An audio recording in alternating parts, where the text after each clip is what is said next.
મરાય નહીં. એક મહિનાની અવધિ આપી અને રાવણ જાય છે. આ બાજુ હનુમાનજી સીતાજી સમક્ષ થયા છે. સીતાજીને બધી વાત કરી, વીંટી ફેંકીની વાત, અને ત્યારબાદ રામકથા સંભળાવી અને સીતા માતાને એને પ્રસ્થાપિત કરી દીધું કે હું જ રામ છું, રામનું છું.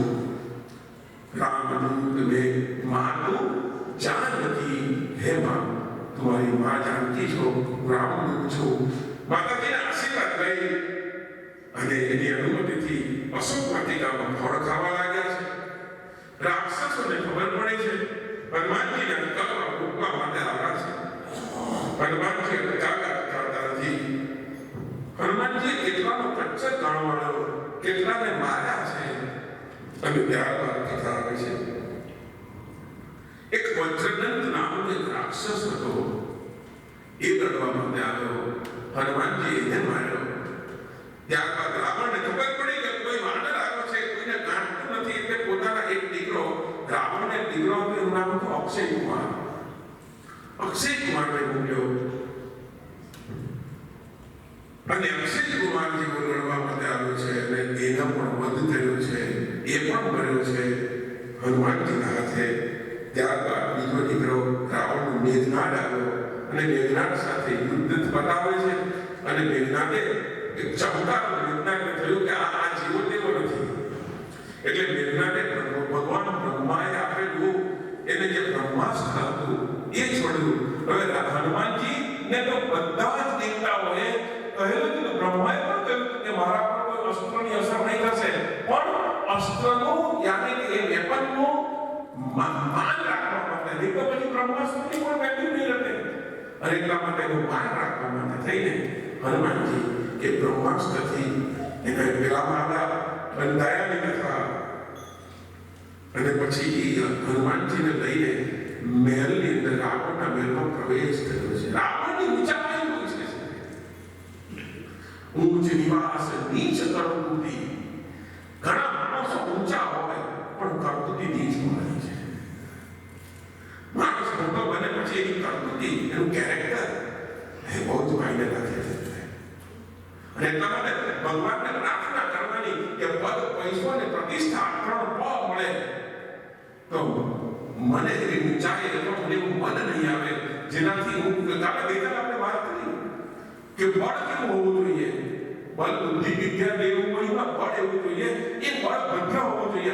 ભગવાન શ્રી કૃષ્ણનો ભાઈ બલભદ્ર, એની પાસે જે બળ હતું ભદ્ર હતું. અભદ્ર હોવું એટલે કે આતંકવાદી વૃત્તિની અંદર જોડાઈ જવું એવું નહીં હોવું જોઈએ. એક સીધી રીતિમાં હોવું જોઈએ. લોકોને કામ આવે, પોતાની શક્તિ કાઢે. ભગવાન દરેકને શક્તિ આપે. તો રાવણના દરબારની અંદર હનુમાનજી છે અને આવ્યા છે. હનુમાનજીને જોઈને અને હનુમાનજીએ રાવણને જાણ્યું સાહેબ મોટો કાળો જાણે મોટો પર્વત હોય એટલી મોટી પેલી ખતરનાક રીતે શબ્દ વાપરી શકાય એવું આભાસ થયો છે. હનુમાનજીએ પૂછ્યું છે, રાવણે પૂછ્યું છે હે વાનર કોણ છે? હનુમાનજીએ રામદૂત તરીકે દરેક રીતે પોતાની ઓળખાણ આપી. રાવણના દરબારને પ્રહસ્ત કરીને હતો પ્રવાહી. એટલે બધા પ્રશ્ન કર્યા છે. કહ્યું છે કે અશોક વાટિકા ઉજાડી કેમ? પહેલા પ્રશ્ન એ છે. અને હનુમાન દાદાએ વિવેકથી જવાબ આપ્યો કે અશોક વાટિકા ઉજાડી નથી. અશોક વાટિકા મને ભૂખ લાગી હતી, એનો ફળ ખાતો હતો ને હું તો વાનર છું. અને મારું એટલું થયું શું કે તમારા લંકાના વૃક્ષો છે ને એટલા બધા પોપડ છે કે હું જે ઝાડ પર તમને પડી જાય આખું છે, હું શું કરું? પણ કહે છે કે તમે રાક્ષસોને કેમ માર્યા? અક્ષય કુમારને કેમ માર્યો? વજ્રદત્તને કેમ માર્યો? મેં માર્યા નથી. તો હું ફળ ખાતો હતો, મારો વાનર સ્વભાવ છે, મને ખાવ. અને હું ફળ ખાતો હતો, એ લોકો મને અટકાવતા હતા, હું અટકાવતા એટલે મેં તો ખાલી એક આમ ઝાપટ જ લાગે મરી ગયા. હું શું કરું? અને એમ કરતા કરતા રાવણની સાથેનો પૂરો સંવાદ રામાયણની અંદર બતાવે છે. અને ત્યારબાદ કથા આવે છે કે વિભીષણે હનુમાનજીને વિભીષણને ખબર હતી કે હનુમાનજી કોણ છે, એ રોજ કરી ગયા. અને જ્યારે હનુમાનજીને મારવાની વાત રાવણે કરી અને ત્યારે વિભીષણે આવીને અટકાવ્યો છે. વિભીષણે કહ્યું છે, હે રાવણ, હે ભાઈ, બધું બરાબર છે, પણ દૂધને મરાય નહીં, કારણ કે આપણું મીડિયેટર છે. આ તો એના માલિકે એને જે કહ્યું એ કહેવા માટે તે દૂધને મરાય નહીં, આ નીતિ વિરુદ્ધનું કામ છે. તો આનું શું થાય કે વાનરનું અભિમાન એના પૂછડામાં હોય. હા, એ વાત બરાબર. તો કહે છે કે કામ કરો, એનું પૂછડું કાઢી નાખો. એટલે પૂછડું ભરાશે ને એટલે બ્રાહ્મણનું મૃત્યુ ક્યારે શરીરથી થાય નહીં, બ્રાહ્મણનું અપમાન એ બ્રાહ્મણનું મૃત્યુ છે. શ્રીમદ ભાગવત પ્રથમ સ્કંદની અંદર કથા આવે છે. બ્રાહ્મણનું મૃત્યુ છે. અને માનવો એટલે એવું નહીં કે ભગવાનનું ત્યારે માનવનું જે અભિમાન છે એનું પૂછડું છે, બ્રાહ્મણ પૂછડું વાળીએ અને મનોમન હનુમાનજી વિભીષણનો આભાર માન્યો છે કે મારે જે જોઈતું હતું એ વિભીષણજી તમે કરી નાખ્યું છે. કારણ કે મને અગ્નિદેવે તો કહેલું જ હતું કે જ્યારે અગ્નિ ચાલશે ત્યારે તમને અહેસાસ થશે, શીતળતાનો થશે, ઠંડકનો થશે. એવી જ્યારે વાત કરી અને જ્યારે પૂછડું સળગાવ્યું છે, ભગવાન પર પૂર્ણ શ્રદ્ધા છે હનુમાનજીને કે પૂછડું સળગશે તો મને કે અસર થવાની કેમ? કારણ કે મારો બાલો મારી સાથે છે. આ અહેસાસ ઓલધટાઈમ રાખજો. તમે જેને તમારો ઈષ્ટદેવ હોય એ ઓલધટાઈમ તમારી સાથે છે એવો અહેસાસ રાખજો.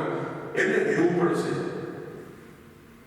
આપણે બાધા રાખીએ ને, બાધાનો અર્થ આવી પણ એક પ્રકારની બાધા કે એને બાંધો આવી રીતે, એને એવી રીતે ભજો, એવી રીતે પૂછો, એનું ધ્યાન અધ્યયન એવી રીતે થવું જોઈએ ભગવાનનું કે આપણામાં રહેલી શ્રદ્ધા એ ભગવાનને જાગૃત કરી શકે કે હે ભગવાન, તમારે મારી સાથે રહેવાનું છે. એ બહુ જૂનું ભજન છે ને, હરને ભજતા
પાડવામાં આવ્યું. કથા એમ કહે છે હનુમાનજી આખી લંકાની અંદર બધે બધું ખાલી એક જ ઘર બાકી રાખ્યું વિભીષણ.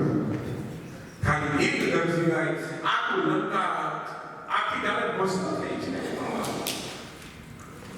હનુમાનજી પછી સમુદ્રની અંદર પોતાના પૂછને શાંત કરી શીતળ કરી અને માં સીતાજી પાસે આવ્યા છે. સીતાજીએ ચુડામણી આપ્યો છે હનુમાનજીને. હનુમાનજી ભગવાન રામ પાસે ગયાની કથા અને ત્યારબાદ કથા આવે છે. હનુમાનજીને ભગવાને આ સમયે કહ્યું કે હે મારા વાલા તું પ્રિય ભરત સમભાઈ, તું મારા ભરત જેવો ભાઈ છે. અને ત્યારબાદ કથા આવે છે સમુદ્રની પાસે ભગવાન શ્રી રામ જાય છે. કારણ કે આપણે સમુદ્રથી પાર જવાનું છે અને એટલા માટે ભગવાન શ્રી રામ આવ્યા છે. વિભીષણે કહ્યું છે કે આ સમુદ્ર પાર કરવો હોય તો એની પર એમ નહીં થાય, તમારે સેતુ બાંધવો પડશે સમુદ્ર પર. ભગવાન રામ વિચાર કરે કે આનું શું કરીએ. વિભીષણની સલાહ જ્યારે ભગવાન રામ લે છે ત્યારે આશ્ચર્ય થાય છે. ભગવાન તેમને વિભીષણની સલાહ વારંવાર લે છે, પણ ભગવાન નાના માણસને મોટાઈ કેવી રીતે આપે એ શીખે છે. બધાને પૂછીને કરેલું કામ એ દીપી ઉઠશે. તમારી પાસે ભલે સત્તા છે, તમારી પાસે ભલે તમે કોઈ કંપની ના, કોઈ ઘર ના, કોઈ સંસ્થા ના, કોઈ ટ્રસ્ટ ના, તમે વડીલ છો, મોટા છો, પણ તે છતાં તમારી બધી આવડત અને તમારી બધી સત્તા જ્યાં સુધી તમે તમારી નજીકના અથવા નાના માણસોને સાથે લઈને કામ નહીં કરો ને તમારું ચલવે રાખો તો બહુ નાનું હાલે. કોઈ પણ કાર્યમાં બધા આપણા મોદીજી સબકા સાથ સબકા વિકાસ બધા સાથ લઈએ સાહેબ. કોઈ પણ કાર્ય હોય, કારણ કે કોઈ એક કોઈ કરી નહીં શકે. એક અકેલા થક જાએગા મિલકર બોझ ઉઠાના, સાથી હાથ बढ़ाना, साथी हाथ બધાનો સાથ હોવો જોઈએ. અને એટલા માટે ભગવાન વિભીષણને વારંવાર પૂછે છે કે હે વિભીષણ હવે કેમ છે કે ત્યારે આપણને આશ્ચર્ય પણ થાય કે ભગવાન વિભીષણને પણ હાથ જોડીને ઘણી વાર કહ્યું ભક્તો બધી જ ખબર છે આપણે, પણ તે છતાં મને પૂછ્યું છે તો કે આ સમુદ્ર પર સેતુ બાંધવું પડશે. સેતુ બાંધવા માટે થઈને શું કરવું કે છે કે એક રસ્તો છે કે આપણે સેતુ બાંધીએ. શેનો બાંધવો છે તો કે પથ્થરનો બાંધીએ. તો પથ્થરનો બાંધીએ તો ખરા, પણ આટલો મોટો બાંધવાનો પથ્થર પર ઉડી જાય. વિભીષણે કહ્યું કે મને એવા સમાચાર છે કે નલ અને નીલ એને એવો શ્રાપ છે. શું કે નલ અને નીલને એવો શ્રાપ છે કે એ જે કોઈ વસ્તુ સમુદ્રમાં નાખશે એ તરશે, ડૂબશે નહીં. કારણ શું છે? નલ અને નીલ જે નાખે ડૂબે નહીં, તરે કેમ? એનું શું કારણ છે? કારણ એ હતું કે એક સમયે નલ અને નીલ જ્યારે નાના હતા ત્યારે કોઈ જગ્યા પર રમતા હતા, નદીના કિનારા પર. તો ત્યાં સાધુ સંતો પોતાની પૂજા કરતા હતા. તો આ નલ અને નીલ શું કરતા હતા? સાધુ સંતો પૂજા કરે તો એના ભગવાન લઈ અને નદીમાં નાખી દે, નદીમાં નાખી દે. એટલે સાધુ સંતોએ નલ અને નીલને શ્રાપ આપેલો કે તમે જે પણ નદીમાં નાખશો એ ડૂબશે નહીં, જાવ તરશે. આ શ્રાપનો તો એક રીતે આશીર્વાદ હતા. અને આની વાત વિભીષણને વાત કરી છે. અને એટલા માટે પછી એમ પણ કથા આવે છે કે જ્યારે સમુદ્રની પાસે જાય છે, સમુદ્ર જગ્યા નથી આપતો અને ભગવાન ત્યાં સમુદ્રને સૂકવી નાખવાની વાત કરે. પોતાની સાથે ત્યાં પાર લીધું, સમુદ્ર સ્ત્રીની સાથે હાથની અંદર એ થાળ લઈને આવે છે. ભગવાનનું પૂજન કરે છે, ભગવાનને શરણે આવે છે. આપણે ભગવાનના શરણે જતા હોઈએ છીએ તો 3 કારણથી જતા હોઈએ છીએ. રામાયણની અંદર આ જગ્યા પર લખ્યું છે કે ભય વગર પ્રીતિ નથી થતી. ભય, ભોગ અને ભાવ, આ 3 કારણથી આપણે ભગવાન પાસે જતા હોય. ક્યાં ભયથી કઈ ડર લાગતો હોય, કઈ થયું હોય, દર્દ થયું હોય, કઈ જોઈતું હોય, દર્દ થયું હોય તો ભય લાગે છે, બીક લાગે છે. બીજું છે ભોગ, કોઈ વાંચના હોય, કોઈ આવશ્યકતા હોય, કઈ જોઈતું હોય તો ભગવાન પાસે જઈએ. અને ત્રીજું છે ભાવ. આ ભાવથી તો ભાગ્ય જ કોઈ કશું હોય. આપણે બધા છે ને મંદિરમાં તો કઈ લેવા માટે જઈએ, આપવા માટે કોણ જાય ખબર નહીં. પાંડુરંગ ભગવાન વિઠ્ઠલનાથજી, રૂક્ષ્મણીએ વિઠ્ઠલનાથજીને એક વખત પૂછ્યું છે કે બાકી મને એ સમજ નથી પડતી કે તમારા મંદિરની અંદર અનેકો હજારો ભગતો આવે છે, પણ જ્યારે પુકારવામાં આવે છે ત્યારે તમે એને નજર આપો છો અને બાકી આને આમ બીજું કેમ જુઓ છો? ભગવાન કે દેવી સાચી વાત કહું છું, એ એકલો જ આપવા આવે છે, બાકી આ બધા કઈ ને કઈ લેવા માટે આવે છે. સાહેબ તુકારામજી નિત્ય આવતા, રોજ આવતા ભગવાનના મંદિરમાં. એક વખત જો ભગવાન સાહેબ, ભગવાન કોને કહી શકાય, એક વખત તુકારામજી આવ્યા નહીં, ભગવાનને તુકારામના દર્શન કરવાની આદત થઈ ગઈ. શબ્દ વાપરું છું, ભગવાનને તુકારામના દર્શન કરવાની આદત થઈ ગઈ હતી. તમારો તુકારામ આજે આવશે ને નિત્ય આવે. એક દિવસ નહીં આવ્યા, ભગવાને આંખ બંધ કરીને જોયું, તુકારામજીને તાવ આવ્યો હતો. રૂક્ષ્મણીને કહ્યું કે આજે કામ કર દેવી, આજે અહીંયા દર્શન તારે દિયે બધાને આપવાના, હું જાઉં છું મારા ભગત પાસે.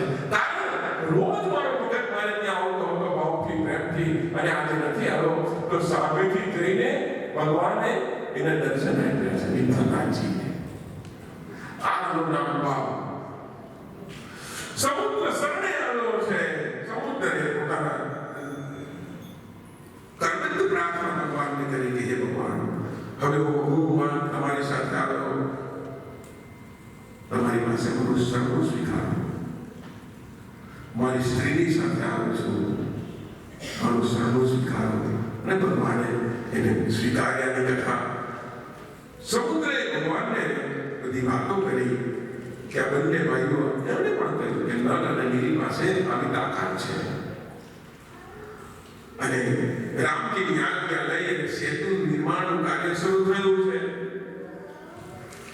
સમય થોડો થયો, નળની મોટી શિલા અને પથ્થરો લઈ અને સમુદ્રની અંદર નાખવા થઈ ગયા છે.